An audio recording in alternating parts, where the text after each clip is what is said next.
I'm Brandon Neal, I'm Jacob Cornell. and this is episode 3 of Cashin with the Kids. So, we got big news for you guys. Jacob's brother just proposed, and he's getting married. And so that's really going to be a big topic on what we talk about today. And you want to look at the expense of actually getting married, because it's one of the biggest financial commitments you'll ever make in your life. So I'm going to let Jake kind of talk about what his brother's doing, and then I'm going to get into a little bit of the forgotten costs that go along with the wedding. Right. So whether you plan on staying single forever or you are on that boat of maybe even being engaged or planning on maybe proposing soon, there are obviously going to be a lot of cost to getting that ball rolling. So usually what you want to start looking at first is your venue. Where are you going to go? Where are you going to get married? Then you're going to look at catering. Do they offer catering? Do they have receptions there, or do they just have the weddings? Because I know there were a couple venues my brother found that only had the reception, or they only held the wedding. So there are plenty of things to keep in mind. But in general, you want to try to keep your costs down as much as possible. And on average, I found that couples spend $19,323 up to $32,205 on weddings. And the average cost maybe ranging around $25,764. So that's with wedding venues, catering, and all the other expenses that come with it. So you're going to be spending quite a bit of money. And it does say about 50% of people spend under $15,000, but the average is obviously still boosted up to $25,764. So you're going to be spending quite a bit of money on making this happen, and my brother will be spending quite a bit of money to try to make this happen, and he's starting to realize that today. So I know, Brandon, you had something that you would like to tell my brother. Yeah, so I think when you're planning on something of the magnitude of a wedding, it's really easy to miss some of the big costs. And so I just kind of want to run down a list here of some of the things that are often forgotten. And I'm going to start with postage. I mean, I don't know about you, but that's not something I think of when I'm planning. No, I'm not planning a wedding. But if I were to be planning a wedding, I would be like, oh, I need to get postage stamps. But you have to think about it to get your invitations out, right, to get the RSVPs back, and to send out your thank you letters. I mean, depending on how big your wedding is, that's going to add up. Yeah, I mean, have you ever seen Seinfeld, the George Costanza episode where he gets married? No. Well, don't go cheap, because then you might not have a wife. If you've ever seen it, she gets toxic poisoning or whatever. Oh, and then it's a funny episode. But make sure you're getting good postage stamps. But beside the point. Yeah, so I mean, that, again, depending on the scale of your wedding, that can be a huge cost that if you don't factor in, can really mess up your budget. Yeah. So that's where I want to start. Also, you're going to want to remember your wedding. It's one of the best days of your life. So you're going to probably want to hire a videographer. And those don't come cheap. So that's another thing that you got to remember to put into that budget, because you don't want Aunt Susie to be the one taking the pictures. And then, I mean, this is probably the most important one, but actually buying your marriage license. So you don't just get that. You still have to go and purchase it. And it's not a huge cost. It's $20 to $100 depending where you live. But definitely don't forget to get that. So the whole big shebang would be for nothing. Yeah, exactly. Exactly. Also, I'm sure you guys are going to have one last hurrah, so don't forget about the cost of a bachelor's party or a bachelorette party. Yeah. Unfortunately, your brides and your grooms and bridesmaids don't pay for that. That's still on you guys. So don't forget to factor that into it.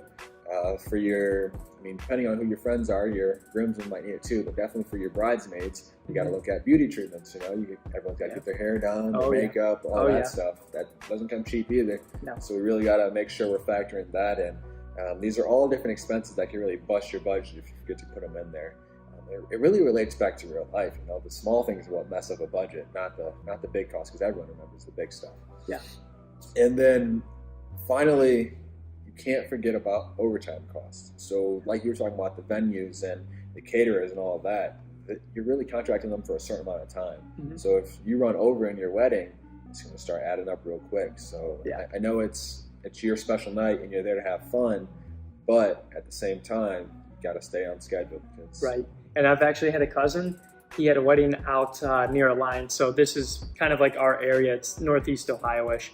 And he had a wedding out in the Alliance, and it was like kind of a slow moving staff, and it ended up going well past midnight, at least the party and the cleanup. and he was charged like an extra how many ever hundreds or thousands of dollars. So you got to make sure when you hire your staff or whatever your wedding venue offers you, whatever the staff is, make sure you read the contract, the contingencies of what the costs are going to be, because I know my cousin was not happy with how his cost of the wedding ended up being. He obviously ended up footing the bill and had to pay it, but you still want to make sure you're not paying any extra, especially when the costs are already so dramatically high. So make sure you're getting the best cost and make sure you're reading what the contingencies of your wedding are going to be, because that's very important now, because you can end up getting a lot extra to pay if you don't. Yeah.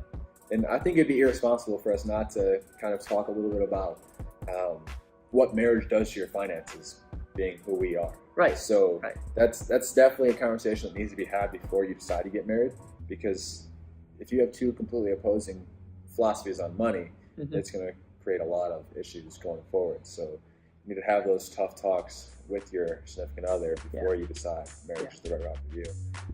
If you have someone that is very diligent with their money and loves to invest and is always planning ahead, and you have someone that lives paycheck to paycheck and spends the money as soon as they get it, if you guys haven't made some type of agreement prior, your marriage probably isn't going to work out. So I just think that's an important point to touch on before we put this video out there and everyone thinks, oh, I'm just going to get married.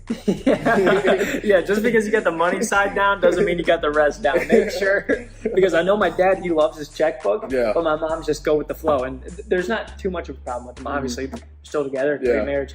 But no, my dad, he's like, write it down in the checkbook. So, I mean, she writes it down. She'll get it down in there. But there's a mutual respect, and they've agreed that they'll write it down in the checkbook. Although they don't always do it, they still at least have the idea in mind. I got to get this down in the checkbook. So, and then also not to mention, my mom and dad had me, and then they paid for a house, and then they actually moved out of the house. It would be 15, 16 years now ago.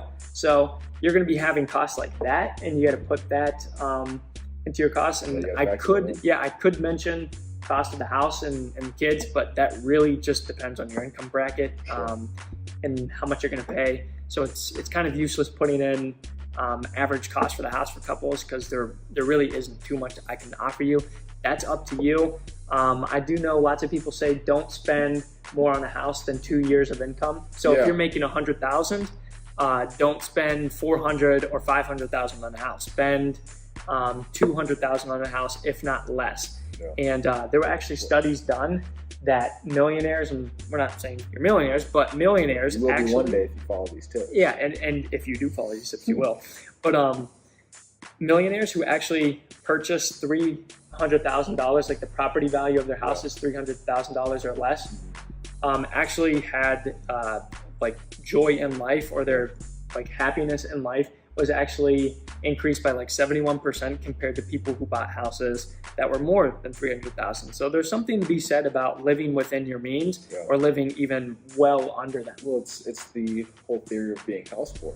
You get a big house because you want to impress people, but then you can't afford to do those actual fun things in life because all your money goes towards paying your house payment. Right. So, and I mean, a lot of that goes back to the book, The Millionaire Next Door.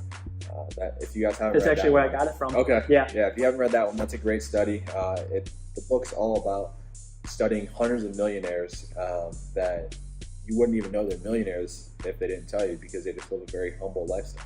So, I think you had some other big news you wanted to share with our Cash Out the Kid audience about, I hate ending on a negative note, but I was so excited for my brother. We had to start on the positive note.